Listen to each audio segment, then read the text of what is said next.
BMC ઇલેક્શનમાં Ajit Pawar જૂથને મોટો ઝટકો લાગ્યો છે ત્યારે પહેલીવાર મુંબઈમાં ભાજપ બોસ બન્યું છે। મહારાષ્ટ્રમાં બૃહન્મુંબઈ મ્યુનિસિપલ કોર્પોરેશન સહિત 29 મ્યુનિસિપલ ચૂંટણીઓના પરિણામો જાહેર થઈ ગયા છે।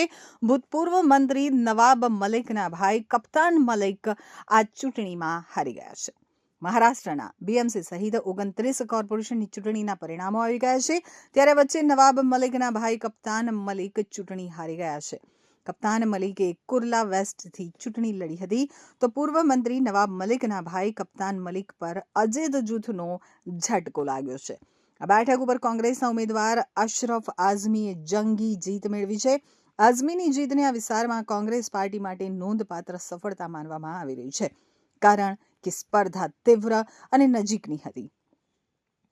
દેશની સૌથી અમીર મ્યુનિસિપલ સંસ્થા બૃહન્મુંબઈ મ્યુનિસિપલ કોર્પોરેશનના પરિણામો ઉપર માત્ર મહારાષ્ટ્રની જ નહીં પરંતુ સમગ્ર દેશની નજર છે। 29 મ્યુનિસિપલ કોર્પોરેશનમાંથી 23 ભાજપ ગઠબંધન આગળ છે।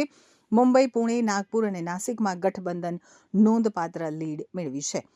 તો બધી જ મ્યુનિસિપલ કોર્પોરેશનોમાં સૌથી મહત્વપૂર્ણ બૃહન્મુંબઈ મ્યુનિસિપલ કોર્પોરેશન છે। અહીં ભાજપ ગઠબંધન આગળ છે। કોલ્હાપુરમાં કોંગ્રેસ પહેલા લીડ ધરાવતી હતી પરંતુ હવે ભાજપ મોટા માર્જિનથી આગળ છે। તો સંભાજીનગરમાં પણ ભાજપ આગળ છે। લાતુર અને ચંદ્રપુરમાં કોંગ્રેસ આગળ છે।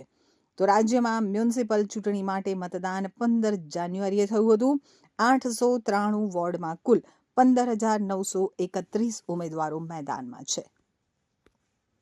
कल शाम को 6 बजे तुरंत ये वोटिंग खत्म होने के बाद मुंबई महापालिका के कमिश्नर और बीजेपी के लोगों में, वरिष्ठ लोगों में एक मीटिंग हो गई। क्यों हो